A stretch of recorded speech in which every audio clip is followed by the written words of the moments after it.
キリングバイツはキリングバイツだキリングバイツだキリングバイツだキリングバイツだキリングバイツだキリングバイツ What happens when a schizo author watches a 15-year-old YouTube meme video about the crazy nasty ass honey badger and decides to base a whole series around it? They obviously knew it wouldn't be enough on its own, so they decided to not so subtly include all of their favorite fetishes like Froggy, kissing, Froggy, incest, guro, Froggy, bestiality, and more. Froggy. And also, half-researched animal facts. This is what killing bites is. Welcome to a dystopian version of Japan where corporate overlords rule everything. So basically Japan IRL, 4 major Zaibatsu are in an eternal dick measuring contest. Instead of fighting it out in boardrooms, they decide we should bioengineer furries and make them kill each other. Enter the Therianthropes, also known as brutes. They have the strength of beasts, the intelligence of humans, and the moral compass of plants. All 4 Zaibatsu want total control of brute research and have different agendas.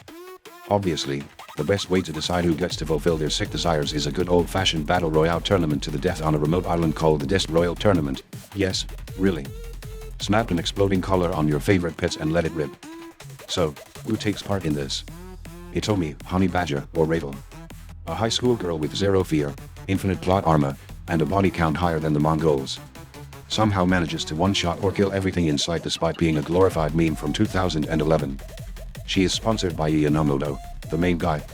How they met, you ask? He kidnapped her for a gangbang, but had a change of heart.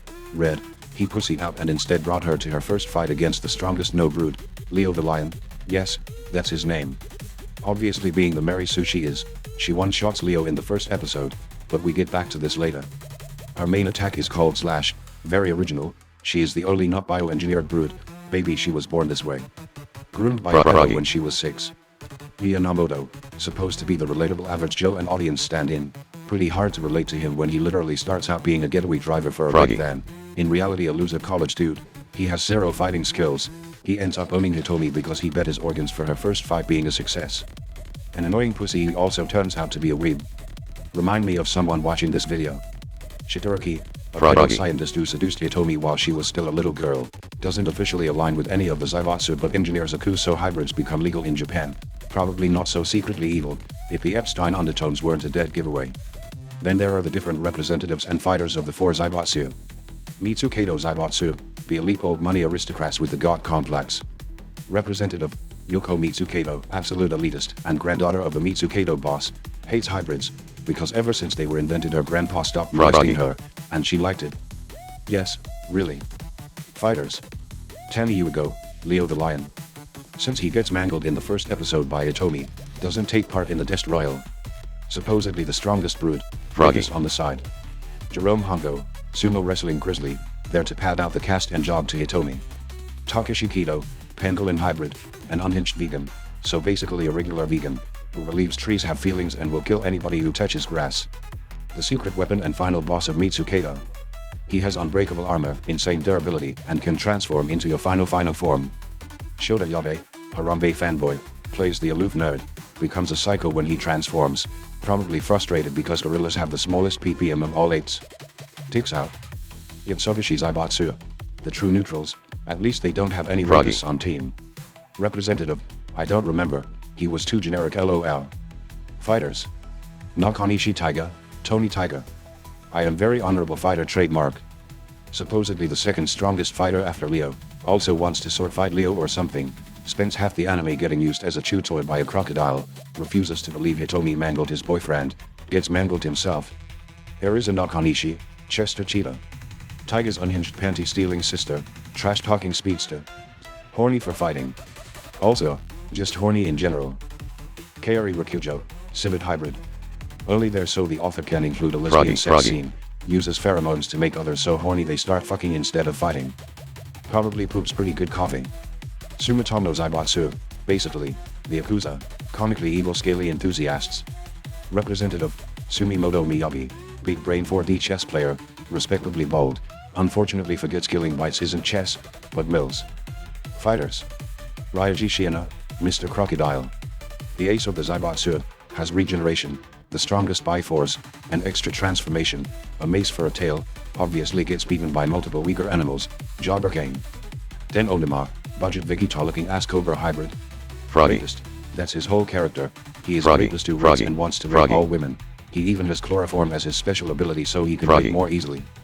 Grows 2 dicks at one point so he can eat even better. Gets castrated, blinded, bisected and still somehow survives the show. Kayat Kazuma, Gecko hybrid. Actually, the strongest of the group, can cling to surfaces and has Spider-Man palms, manages to keep up with pussy enthusiast Cheeto only to get one-shotted by Tigger. Ishida Zaibatsu, the losers, they lost all other Des Royales, token good guy group. Representative, some bold corporate guy, a hot MILF and Namoto also reps them temporarily due to plot. Fighters. Ichinashiko Kajima, Hippo hybrid. Dummy Thug, starts off as the only likable character, but becomes annoying later on as he is very one-note, he is only there to get beaten up by others. Doesn't even bite anything, only tackles things. Yui Inaba, Ravid hybrid. Useless, never won a fight, digs tunnels, only here for fan service and comic relief. The only thing left now is going through the plot, and there is a lot of plot in this show, but not a lot of story. The first 3 episodes are easily summarized as a rape attempt, uncensored titties. Episode 4 is where the story picks up as it has an actual rape happen and also surprisingly, another rape attempt, less important, but the tournament starts here. The grizzly jobs out to the honey badger due to the power of memes. A gorilla, a tiger, a hippo and a crocodile have a 4-way, a battle that is. The cobra and the gecko abuse pussy. Tiger is sent to help his sister, but crocodile almost makes both of them explode. Hippo breaks them up. Meanwhile Badger comes to the rescue of Cheetah. Captain Greenpeace arrives and kills Crocodile because he broke a tree, then he also kills Donkey Kong, his own teammate, because he was trying to kill Rabbit, by ripping out trees. Civet arrives to make Cheetah and Badger have a Yuri hentai scene. Tiger and Badger face off, but get distracted by Uber Vegan who mandals everyone. He gets brain damage, but still beats up everyone. Then Badger has her Super Saiyan 2 Gohan moment, loses an arm, and finally beats him with help from others. Corporate coup happens, however, it gets thwarted by a different corporate coup. Bunny wins the tournament as the last one standing, Lion meets his employer to celebrate. The show ends with Hitomi and Namoto meeting up after a few months to exchange pleasantries, however Hitomi was ordered by Groomer Dad to kill Namoto as he knows too much. Time skip to 2 years later, hybrids are now perfectly integrated into Japanese society, very plausible, and brood fights are now legal entertainment. So what was the point of executing Namoto? Plot twist, Namoto survived and vows to take revenge on everyone who betrayed him. If this sounds like a fever dream, let me tell you watching it feels like it as well. If you enjoy Bakey slideshow animation, but you think not only Jotaro should be an unhinged psychotic sexual deviant, but every other character too, then this is the show for you. The transformations make no sense, some of the characters become fan service OnlyFans models, some can transform more than once, some of them become the animal itself, and some only partially and stay mostly humanoid.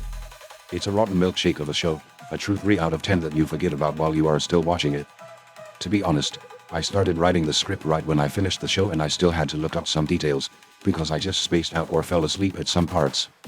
There was even supposed to be a video and a season 2, but the Big C put an end to it. However, the manga is still going strong if you are into the sort of thing. I believe we all need a palate cleanser after this, something that doesn't feel like it was written by an AI that was trained exclusively on DeviantArt fetish art. And I have just the thing lined up for you guys. SUS in my crib and click the button for more content like this.